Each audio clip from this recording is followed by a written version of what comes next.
boys a bit bored? Snap into it! Snap into a Slim Jim!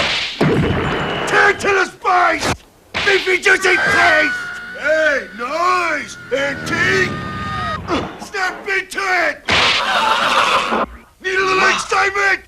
Snap into a Slim Jim! The thing that I told you, the first thing that I jumped out at me when I watched it, I had no idea that Warrior and Sting started out as partners. Oh yeah, that was big back then because it's just like they pretty much ended up having parallel careers with very similar characters and kind of winning the world title around the same time too. But it was just very. But yeah, they started up. Both of them were bodybuilders. Yeah. And just like even more Warriors a little bit more so. But yeah, that Power Team USA. Because back in the 80s, it was Hogan kind of ushered in this steroid era. Yeah. So everybody who basically had a pretty muscular build was like, okay, this is where I can go make a lot of money.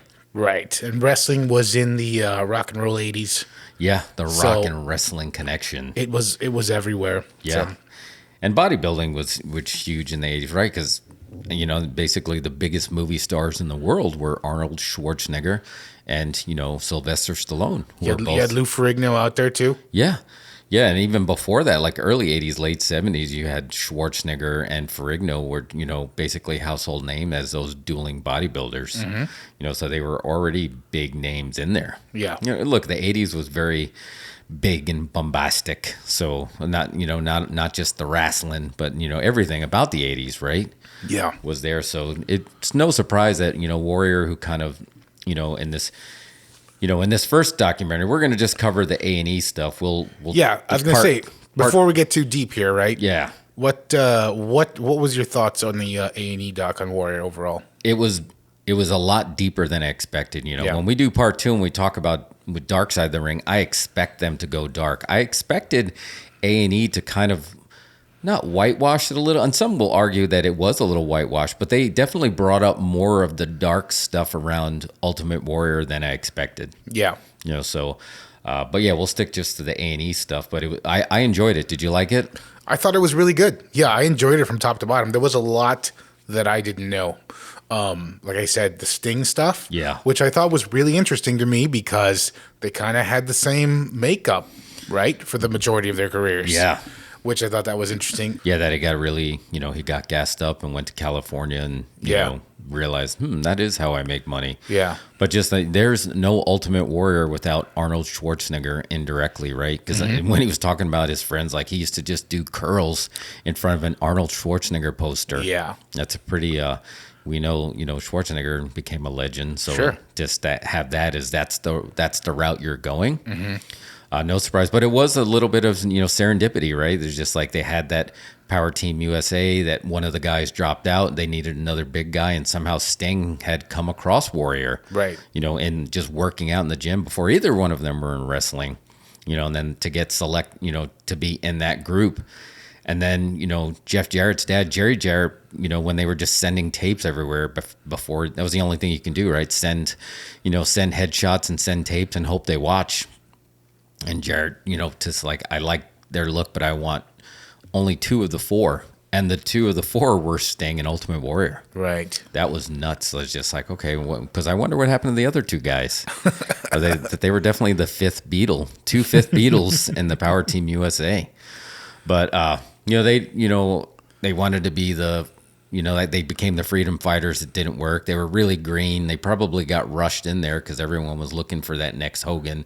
Oh, this guy looks big. Let's rush him I didn't in know. there. So Sting came out of bodybuilding too. Yeah, Sting. I didn't realize that either. Yeah, they both came out of bodybuilding, and it was a pretty big deal because obviously we spoke about how huge the Road Warriors were too. It wasn't just like looking at Hogan. Everybody was looking for those next set of like Road Warriors. So, they threw some makeup on their face with Eddie Gilbert or some guy liner, and next thing you know, they're Rock and Sting. He was the Rock before the Rock. Yeah.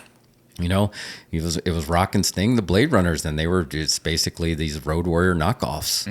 And they were getting pushed. Even if they weren't ready, they were getting pushed. Yeah. But he, obviously he was very, he knew what he wanted and he wasn't going to take anything less, and I'm sure the steroids didn't, help that. So I'm sure he was just like, if you already have a tough personality, you would even be tougher to deal with. So he tried to like hold up Watts for money. Yeah. And if you know anything and you listen to those stories about Bill Watts, there was a story they did not cover on here where basically Watts was very much like Stu Hart, where he loved taking the big guys and knocking them down a few pegs, even if they're getting pushed. And he basically wanted Warrior to get into like a fireman's carry, in the wrestler stance. He's going to get on all fours, and he was planned on like kicking him in the gut, and Warrior wouldn't do it, but most of the other times guys would get down there and do it because they were trying to get their spot. But they didn't talk about that at all. So I don't think there was any love lost anyway. So for him to try to hold up for money and just no-show, which obviously in wrestling is a huge no-no. And back then you're just like, I don't want to lose my spot, so I'm not going to no-show. But yeah, he did. He no-showed him and tried to hold him up for money. I don't know if you were taken back by that, but it was just like, back then that was a big deal. I feel like I could imagine somebody doing that today, but not back then. No, and then to have Sting be the kind of the more level-headed, voice of reason and just go there and still try to go there. Yeah, and Sting showed up and did the job. Did he do a handicap match? Is that what happened? Yeah, I don't know if they did a handicap match or if they actually just put him in there with because Hot Stuff Eddie Gilbert was their manager, and obviously he was a great wrestler. Hot Stuff Eddie Gilbert was actually my second wrestling match ever. Oh, really? Not on YouTube, but it should be. Just see me looking like a 19-year-old piece of chewed up bubble gum wrestling Eddie Gilbert in my second wrestling match ever. Wow. But he was a great wrestler, and he died young, unfortunately, in Puerto Rico, but he was a great mind for the business. Like, he would be running NXT right now if he was still with us. But he was a good enough wrestler that it probably was Sting and Eddie Gilbert, to kind of cover it up there. So, and then basically that splintered what to this day is still just like the Ultimate Warrior's path and Sting's path, which pretty much was parallel the rest of their career after that. They only crisscrossed once in Warriors WCW run, which they didn't really cover that much, but that it established that Sting was, the WCW guy, and Ultimate Warrior would be that WWE guy. Yeah. And I thought for sure he would not have gotten any work after that, because it's just like back then it was territories, and he could have easily, Watts could have made a call to Fritz von Erich and said, this guy no-showed me for money, don't book him. But, Warrior walked in and probably just like, this guy looks like he's money. Yeah. Let's book him. They said WCCW was for the ladies. Yeah, exactly. Exactly. Yeah, that was, I mean, think about it. You had the Von Erichs, and just like they couldn't come to the ring, without getting just like the roses and the hands all over him, right? And I wrestled in the Sportatorium. It's very easy to get grabbed in all directions from any directions back then. So I'm sure that had a lot to do with that. But that was the beta test of the Ultimate Warrior, except it was the Dingo Warrior, just because someone had a dog and it was a dingo. Yeah. Or a dingo. I don't even know, but it's just like, you're the Dingo Warrior. Yeah. They basically said that he got that name because whoever came up with it was like inebriated when they examined. He's just like, you should be the Dingo Warrior. Because this guy looks like a warrior. Was that Dingo movie out at the time where the Dingo ate my baby? No, that was years before the Dingo. Was it? I don't know. Oh, yeah, because I'm thinking Seinfeld. So maybe the the actual film with Meryl Streep. I don't know what year that was. I think it's called A Cry in the Dark or something. Cry in the Dark, 1988. Okay, so we were... No, it was, yeah. That's then? Yeah, well, it was 80... Warrior was there, 80... He went to WWE in 1988, like late 87, because his first WrestleMania, I believe, was 4. Okay. Which was 88. All so... right.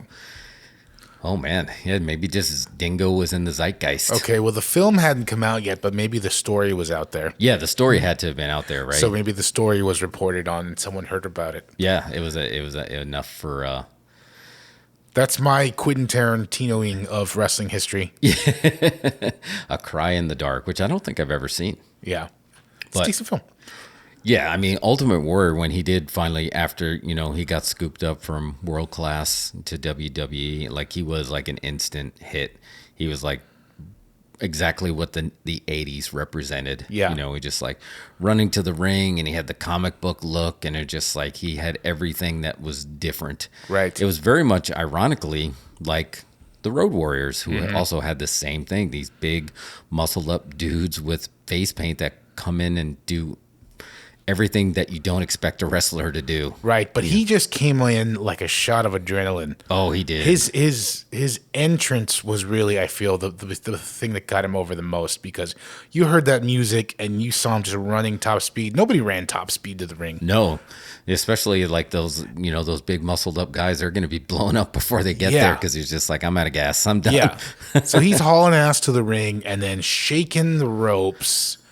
I mean, that was great. And, you know, I listened to the Jim Cornette review of this, and he pointed something out that is true. It's like when you see Wario clips, they don't really show him working. It's always him running to the ring or shaking the ropes. Or it's like that's what you see. And it's true. I mean, he's known for not having the best ring work, you know? Oh, absolutely. But everyone has fond memories of just hearing the music. That's probably got to be one of the great all-time wrestling music drops. Oh, absolutely. Yeah. And then, you know, Jim Johnston definitely should be in the Hall of Fame, you know, just because how much iconic music he created that basically, you know, Lord Stephen Regal, William Regal, whatever you want to call him by his, you know, he says they know, the fans know if you're a star as soon as you walk out of the curtain, like within 3 steps, they know if you're a star.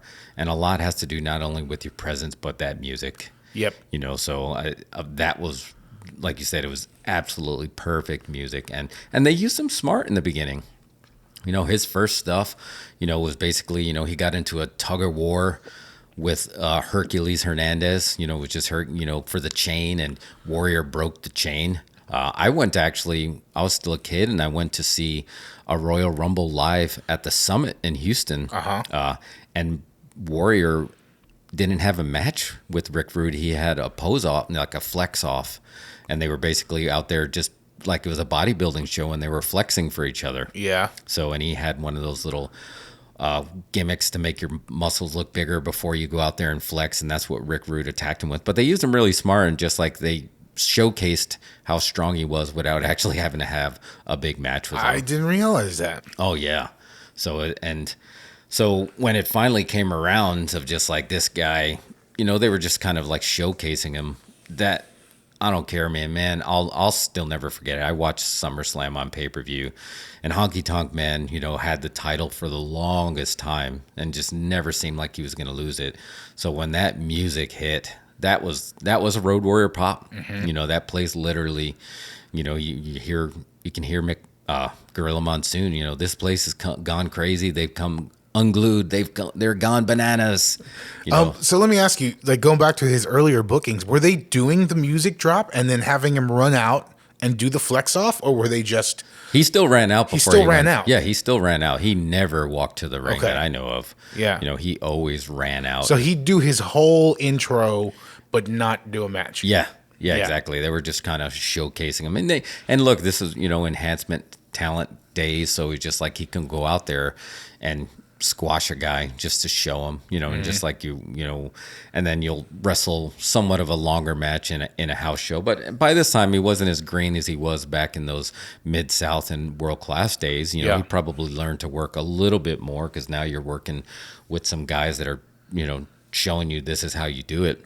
But, you know, his career trajectory was really, he got a lot really fast. You know, even though he worked he definitely worked for it, but he still got a lot really fast. Right. You know, just like his ring entrance was very prophetic, because that's what his career was. It's just like he just shot out and got to the ring before anybody else. So he was just in that period, like you said. What would you call that period? Oh, that was Hogan was on the decline. Yeah, that was on the superstar era. Like, you know, I would even say Hogan's. You just got, you know, people would hold the world championship for years back then. You know, you wouldn't have this. So, you know, Hogan was still this, you know, 3 was when he slammed Andre. You know, he took a break in 4, but then he got the title back, and then he had the match with Savage in 5. So he was still, Hulkamania was still, it wasn't at its peak, but he was still way over. Yeah. But he was getting to the point where it wasn't the people were tired of seeing him, but it was just like he was starting to do what The Rock did later on, and just like he, you know, and what John Cena is currently doing, he's trying to like explore his options outside of wrestling. So he needed to make time, so he would take those breaks, you know. So, but he was still way over. So to have somebody, but McMahon knew that this was happening, and by then he was already starting to try to position like who, I can't just hang my hat on just like one guy in the company. Yeah. You know, and he doesn't do that anymore, like almost to a detriment. He doesn't help anyone get over anymore, because he's just like, no, the whole show is an experience. Right. You know, where back then it was just like, it was Hogan. Everybody befriended Hogan because, you know, if you were on a show with Hogan, you were going to make money, because they had the A show and the B show on traveling. The B show, if it had the Intercontinental title on top, maybe you weren't going to make as much money unless you were on Hogan's show. Right back then, when the house shows meant something. So to have somebody like Warrior come in and just like, oh, maybe this guy can hang with Hogan, was a big deal. Yeah. And I think that crowning moment was the pop that he got for beating the Honky Tonk Man as quick as he did. Yeah. And it just like as soundly as he did, that realized like, whoa, this was a big deal. And then next up, you know, they basically started to go into, he started having that run with Andre the Giant. Right. Which, you know, and Hogan had already slammed Andre the Giant, and that was kind of like his claim to fame, is like Pete Rosenboom. How do you say his name? He was on the show. But anyway, he was right. He talked, you know, Hogan's claim to fame was slamming Andre. Right. Because Andre was 15 years undefeated. You know, right. that was the equivalent of beating the streak, the Undertaker streak. And I think that's probably what McMahon was hoping for with years later with Brock and Undertaker. Yeah. You know, but Brock was already kind of known and established. So, but this was Hogan's crowning achievement. So I always heard that Andre the Giant did not like working with Warrior. And if you go out there on YouTube, there's the legend, I think Bobby Heenan talked about it, that he was trying to slow the Ultimate Warrior down, because obviously he's not going to keep up with Ultimate Warrior's Andre the Giant. Yeah.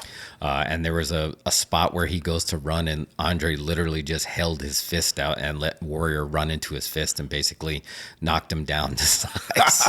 So I think that's floating around out there, but I've heard that story that's after that, he just like basically, okay, we're going to do this my way. Yeah. Well, you get the sense that not very many people liked working with him. I don't think, was there anyone positive about working with him in the ring? Not that I mean, they definitely made him out to be a loner. Yeah. For sure. So it's very possible that, I don't know. And look, it's tough, you know, knowing that, you know, I worked with Ahmed Johnson. I understand how hard it is to work with somebody that's like super jacked, super energetic, and don't know their own strength, and kind of get into this mindset that this is really happening. And you're just like, when you're trusting them and they're strong enough to like destroy you, and you're basically putting your body on the line, it gets hairy, because you're just like, look, if I have to really street fight you, this isn't how I would be doing it. So just like, I'm sure a lot of these guys, especially the old timers, man, there's just like, look, grab a headlock. Let's work the crowd for 10 minutes. Where could you see Warrior doing that? Yeah. You know, and it wasn't until his match with Hogan at WrestleMania 6 where you saw a really extended match, you know, but everybody has their heat with Hogan, and like, you know, and understandably so. But one thing he does understand is he does understand how to work and manipulate the audience to get what he wants. And he was able to basically work Ultimate Warrior through probably the best match of his career. Yeah. I mean, that WrestleMania 6 was iconic, because you had no idea who was going to win, because Hogan at that point was only beaten by Andre the Giant on that main event, which, you know, on NBC, which it wasn't Saturday night's main event. It was a primetime main event special. And even then, he didn't beat him clean, because he had, you know, the evil Hebner twins. And they had the evil ref that was paid off by $1 Million Man. And still, his shoulder was clearly up. So you never really saw Hogan's shoulders down for 1, 2, 3. And I remember watching on, and I was shocked when Hogan went to drop the leg and Warrior moved and then beat him with that splash. I was one of the ones that like, wow, that really just happened. I remember my brother just like, look at the look on your face. You're stunned right now. Because I was. It's just like you knew Warrior had the capability, but you didn't think it was going to happen. I mean, this was Hulk Hogan. He beat Andre the Giant. How is someone going to beat him? But Warrior did. I don't recall that one, but yeah, I can imagine. Yeah, that was another tie that Edge was in the audience right there. And that was one of the moments that he's just like, I knew I was going to be a wrestler. And they actually, later on you can see they zoom in and they find Edge in the crowd. Oh, really? Yeah, so it's just like, because that happened in the Sky Dome. But yeah, that was like his coronation that Hogan basically said, I'm going to be taking a break. Let's see if this guy can make a run. Mm-hmm. And I don't know if it was the equivalent of too much, too fast, but that's when you heard problems starting to happen with Warrior. Because at that time you were used to, the world champion holding the belt for years and years. Yeah. So when it didn't seem like that was going to happen and he kind of lost a little bit of his mystique, that was just like something, you can even tell as a fan, something seemed off. So what was he doing at this time? Can you recall that period? I mean, he's just won the title from Hogan. What kind of booking were they doing? I know they mentioned he was doing a Rick Rude program. He went back to Rick Rude, working with Rick Rude, who I was talking about. That's who he had the flex off with. But and I know in the show they made it seem like it would, I think Meltzer was like, it wasn't a big deal because it was a retread, but Rick Rude beat the Ultimate Warrior for the Intercontinental belt at WrestleMania 5.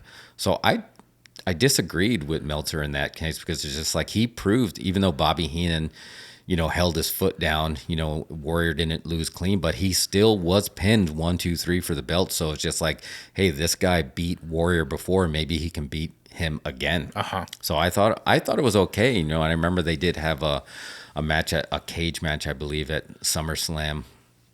I don't know if that was the match made in heaven or hell, or if that was the year after, but I think, he was wrestling Andre around that time as well. Mm-hmm. And that's when I think they had a Saturday Night's Main Event where I don't remember if he slammed him then, but you already knew on the house shows, you already had heard that it's just like, yeah, he slammed Andre the Giant. So yeah, I don't know, but the internet wasn't around back then, so you didn't hear all the backstage heat that we heard now. Mm-hmm. But something just seemed off, and he didn't even make it a full year.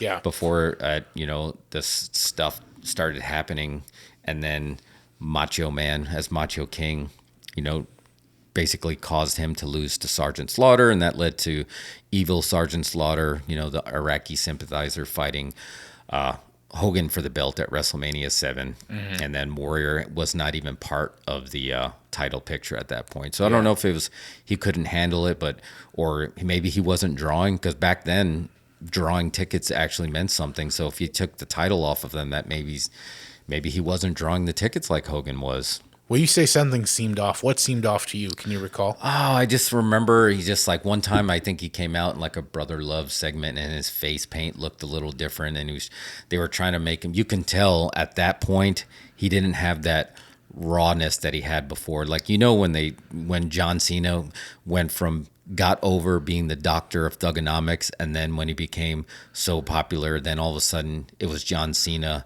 with the neon shirts, and you can tell the company is packaging someone and preparing them for to be the face of the company. Yeah. And then they kind of lost that luster of what got them over. That's what it felt like. Mm. Like he was being packaged a little bit differently. Now that you mentioned being packaged by the company, one thing that really stood out to me in this doc that I enjoyed quite a bit was the short behind the scene tidbits of when they're shooting promos. Oh, yeah. I'd never seen anything like that. I don't think I've ever seen any BTS on promos for WWE, and you can hear Vince directing and everything. Yeah, and they showed the picture of basically Vince. I know they were Zubaz. They were the workout pants, but they were it looked like the material of mom jeans. Uh-huh. And as he was directing them in the snake, I think it was in the snake pit. Because he had some cool stuff, right? He he did the Undertaker stuff where I remember that he got locked in the coffin. Yeah. And then he basically, when the coffin opened and he was passed out, he ran out of oxygen, and they had clawed his way. And basically they had all these claw marks on the coffin, like he was trying to dig his way out. Uh-huh. Ultimate Warrior was trying to help him get his Eye of the Tiger. I mean, Jake the Snake was trying to help Warrior find that killer instinct that he thought he lost. So you had to have that trust thing with Jake. Yeah. And that's when Jake had that deeper heel turn of like, trust me. But basically he got trapped in there with those cobras. Mm-hmm. I mean, it was, yeah. So to see that Vince was back there directing all those BTS things was pretty cool. I do agree with you on that. Just to see he had a lot of, I mean, he still does, but back then, like he was there for all the vignettes, all the important stuff of getting these characters over. Yeah, and the one that was the most intriguing when he was directing The Apology. Oh yeah, I've never seen that. I never even heard that story until this A&E documentary. Yeah. So what happened there? He yelled at a fan In the airport, yeah. who happened to be a friend of Vince's. Yeah, he was the son of a friend of Vince. Uh-huh. And even look, even if it wasn't a son of a friend of Vince, if it actually got back to that you did that to a fan in the airport, like look, if that happened on the internet, now it would have the same thing would have happened. You'd be on TMZ immediately. Yeah. You'd have 5 cell phone videos of it. Yeah, so I mean, I think that was like, look, you're supposed to be this champion of the kids, right? You know, because in whatever weird universe Vince is now, but back then it was more so. It really was about the fans and just like getting these superhero, larger than life characters over. So if you think back to Hulk Hogan Rockin' Wrestling when he had all the kids charging him in that cartoon vignette, and when he wanted that, so you're gonna have him yelling at a kid in the airport, but. The whole time he was getting so pissed because he had these scripted lines by Vince and he couldn't get them right, and then he was just getting pissed and he's like, I don't even know why I'm doing this for something I didn't do. He sounded like a teenage kid that was getting scolded, like your dad brought you over by your scruff to apologize to someone for apologize to your teacher. Yeah, exactly. He's just like, and I didn't even do it. Did they? I don't know if they tied these together in the documentary, but was that part of what derailed his run or no? Yeah, that was part of that was the basically the end of his first run. Oh, okay. After that, yeah, I think he was pretty much done after that, and but that was like the beginning of it because you can tell he was kind of burning out, and then it was that holding holding Vince up for that money at that summer. No, that was the match made in hell. Where it was basically Hogan and Warrior versus evil Sergeant Slaughter and Iron Sheik as Mustafa. Yeah. You know, that was later on. So he, even after he lost the belt, he was still with the company for a little while longer before he lost it. So he won the belt at WrestleMania 6, and then he was there for WrestleMania 7. He had the match with the retirement match with Savage, which was probably his better match now that I think about it than even the Hogan match. Yeah. That Savage versus Warrior career match at WrestleMania 7 was awesome. Yeah. And that's when Elizabeth came back. But I still remember, like, Warrior did understand the psychology at that point, and he was trying to beat Savage, and he couldn't beat it. And then he had that weird, I remember him holding up his hands after he didn't beat Savage. He's like, is this my destiny? Am I done? Is this it? Like, he understood the psychology at that point. You can tell he had some years in him after that. Yeah. But then leading up to that match, the SummerSlam match where it was Hogan, and basically because they were still the number 1 and number 2 guys, because Savage at that point had turned heel. But were you taken back that basically, when Hogan found out that Warrior was holding McMahon up for money, that they basically were going to do some old school, what later would become the Montreal Screwjob, and basically break Warrior's leg? Why was breaking his leg necessary? I didn't understand that part. That was going to be Hogan's way of like teaching him. Because remember when Hogan first got trained, in the business, I think was it Matsuda, who broke, was just like, oh, you really want to be a wrestler, kid? And he broke his leg. So I don't know if that's Hogan's idea of justice, of just like, let's break his leg. And those are, look, that's Sergeant Slaughter and Iron Sheik. Those were old school guys. So it could have happened. And ironically, when Hogan said that, I thought it was funny because remember, Hogan quit AWA, to go work for Vince and become, and then become the number 1 guy. But he quit the AWA so he can beat the Iron Sheik for the title. But Vern Gagne offered the Iron Sheik money to break Hogan's leg. Is like, don't let Hogan beat you at the Garden. Break his leg instead. So I don't know if it's just like breaking your leg is that's just like an old school wrestling thing? thing? But it's just like now that's just like, wow, that is the third break his leg story that I've heard Hulk Hogan's attached to. Him getting his leg broke, him almost getting his leg broke, and then him wanting to break Warrior's leg. Yeah. It's just like, oh, here's to our legs, you know, like in Jaws. We'll toast to our legs. But yeah, after that, he's just like, you know, Warrior wrote some letter to McMahon, you know, just basically spelling out, you got to pay me Hogan money. And then McMahon wrote him a letter back saying, not only am I not paying you Hogan's money, but I'm suspending you. And that was basically his way of, that was going to be the first time he was fired. Yeah. So, but that was a big deal. It's just like, that was McMahon kind of throwing down the gauntlet. It really is. But one thing that really stood out to me about McMahon and Warrior, how willing Vince was to let bygones be bygones. Like, he gave him a lot of chances. He did. You know, and it feels like, I feel like Vince, he's like that a lot. He seems to always be willing to go back to working with anybody, no matter what happened. That is absolutely true. Because if you count his Hall of Fame run, he gave Warrior 4 chances. That Hall of Fame run was his 4th time to doing it. And I think everyone always kind of expected it. Like, the biggest one that you never thought would happen was the Bruno Sammartino one. Like, you never thought Vince would do it. And it's like, he seemed like that was the only one he wasn't willing to do it for. And then even later on, obviously he did. You know, he did. Triple H kind of mended that deal. But like, for the guys that Vince made, because Sammartino was made before Vince, the guys that Vince made, he always was willing to do business with them. And I think there was a couple that he didn't, right? Like, you heard the story of, I think it was Nails, it was Kevin Kelly in the AWA, punched Vince McMahon. He never got a chance again. Yeah. Not that I know, but he passed away. But like, Brett got his chance. Shawn Michaels got numerous chances. So like, if Vince made you the star and he think he can make more money with you, he would give you another chance. And Warrior did get those chances. Yeah. Yeah. You think CM Punk will ever get that chance? Because I feel like Triple H, being the fan of the history of the business, was always wanting to broker in that deal of, you know, getting Bruno Sammartino in. But when Punk burned his bridge, he basically punked out, you know, for lack of a better term, Triple H. So is Triple H going to do that same thing of what's best for business and broker that deal and kind of like have him come back like the Ultimate Warrior did? I don't see why not. What would really be stopping them? Especially with Punk, I think wherever he goes, if he goes anywhere again, that's going to get a huge number. Yeah. And why wouldn't WWE want it?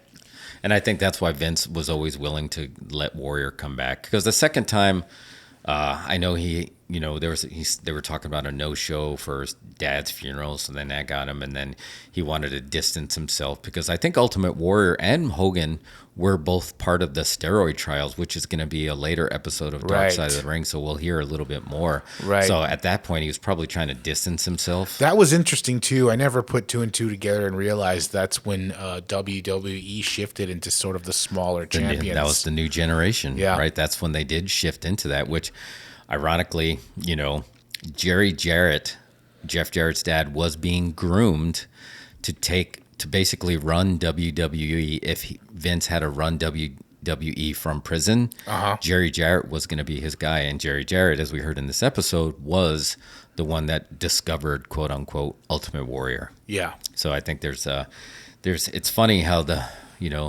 we'll do the George Lucas. These things are like poetry, you know, they rhyme, they match. Right. You just hear all these names come back in there. So he had that small WCW run with Hogan, which everyone thought it was just like Hogan was going to get his win back from Ultimate Warrior. So I realized that. I was wondering why'd they leave that out? What was his run all about? It was a very uneventful run, because I think everybody saw it as a Hogan's way of getting his win back, because Hogan was still very old school, because he felt like Andre kind of anointed him and gave him that win. Right. So Hogan was always willing to give somebody the win if he thought they were worthy, kind of like Andre did for him. Yeah. So maybe there was a little bit of just like, you weren't worthy and you couldn't hold it, and now I want my win back. And again, this was pre-heel Hogan. No, this was heel Hogan. This was heel Hogan. Because he was NWO, because Warrior came in as just like, this is the man that's going to take Hogan down. And instead of NWO, Warrior had OWN, the One Warrior Nation. And, you know, he took Hogan's friend I don't remember. Brutus Beefcake had like 10 names in WCW, but it was, maybe it was Brother Brutai at that point, but Warrior was doing very mystical and magical stuff. He would disappear and he'd be in the rafters, and I don't know if he like hypnotized Brother Brutai and just like he was tormenting Hogan. But maybe it was uneventful because everybody, I think, thought that it was just like, this is only happening because Hogan wants his win back. Because I think by that time, early internet people just kind of got wind of Hogan always kind of wanting to run the show, run his creative. But it was interesting there that it's just like, remembering that Ultimate Warrior had a wrestling school. It's like, why wouldn't he have a bodybuilding school? He had that wrestling school in Arizona. Yeah, I didn't know that either. Yeah, so it was just, I don't know if he had any stars that actually came out of that, but it was just like, what was he gonna, he wasn't known for being a grappler, but he obviously knew how to get himself over, so maybe he was gonna try to translate that. Day one, we're just running down the aisle. Yeah, you're gonna do that. That's all you're gonna do. But Warrior he definitely knew marketing. He knew marketing himself. Like one of his runs, I think he was trying to broker I was telling you, he changed his. McMahon wouldn't give him the Ultimate Warrior name, so he actually legally changed his name to just Warrior. Yeah, I didn't realize that either. That's why I texted you when the wife came on. She was actually named Dana Warrior, and the kids were. I forgot the kids' names, but their last name was Warrior. Dakota Warrior, or Indiana Warrior. Yeah, yep, Indigo or Indiana. Yeah, they were all. So he legally changed his name to Warrior so that he could continue to refer himself as the Warrior legally. Warrior. Because he was really a creation of Vince McMahon. Yeah. It seems extreme to do that. But it's just like, look, I guess when you're not going to be able to do that. And look, he was trying to launch a comic book at that time. Yeah. So it was just like, and he was a perfect comic book character. It just seems like something that a teenager would come up with. Yeah. I'm going to change my name, legally so that I can get what I want. Yeah. I mean, and because he knew he was a big draw. Here's a fun fact that you may not know. It was like one of my matches was actually in Brownsville, Texas. And this guy basically that I was working for is a promoter that would run these shows and didn't really care about copyright infringements and doing anything. So he'd be like, oh yeah, I'm going to have Ultimate Warrior. So I was wrestling as Jason the 13th and I got to wrestle quote unquote the Ultimate Warrior. And it was one of those times that it was in these one of the kind of like the Tejano dance halls where they didn't have locker rooms that you share. Yeah. So I never even got to talk to this person or anything. So it was just like, is this really the Ultimate Warrior? And just like, and he was basically working the boys. He's like, oh yeah, it's Ultimate Warrior. And the show was packed. And he went out there and it was just a muscle bound dude, face painted, hair long, had the tassels, and I was just looking and I was a fan. I was just like, that's not the Ultimate Warrior. And at that point, I didn't even know how the match was going to go. Yeah. Because it was just like, I had no idea what to expect. And I was Jason the 13th. My manager was Gravedigger, who dug me up in Guanajuato, Mexico. It's like basically, I think in Mexico, they were billing me as the La Mumia de Guanajuato. I guess I don't know if there's like mummies there or something. But anyway, Gravedigger was my manager. And just like, so finally I locked up with this warrior and I knew this is not the Ultimate Warrior. I have no idea who this Gold's Gym dude is, but it's not the Ultimate Warrior. And did he do the whole bit? Did he run to the ring? Did he shake the ropes? Yeah, he did. And they played the music? No, they did not play the music. Okay. Back then, it was just like, I don't know what that, but he came running out, and then I was like, I don't even know what to do. And I locked up, and he's like, hey, brother, what do you want to do? And I pushed him back the ropes. I was like, I don't know, watch the shovel. And he said, what? And Gravedigger was just like, wham, and just like clocked him with the shovel. And I was like, I don't even know, I was 21. I was like, I don't know what to do here. So it's just like, let's just beat the crap out of him. So the guy, we got DQ'd. Gravedigger came in the ring and started beating him with the shovel. And I was just putting the boots with him, and people were booing and going nuts. And then finally he warriored back, clothesline Gravedigger, clothesline me. We both got out of there and just left. Got me $100.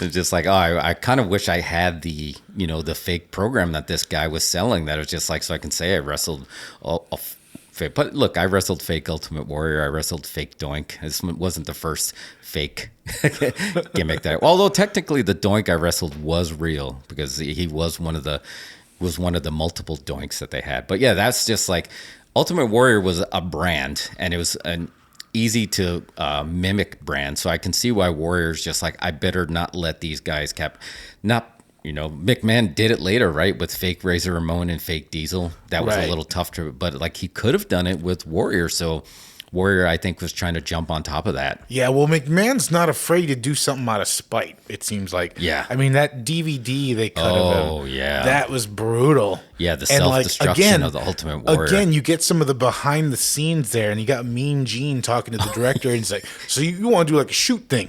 And he knows that's like, he knows it's like rough. He knows that what he's about to do is going to hurt the dude. Yeah, but he got permission to do it. Yeah, Vince wants to do a shoot thing. Yeah.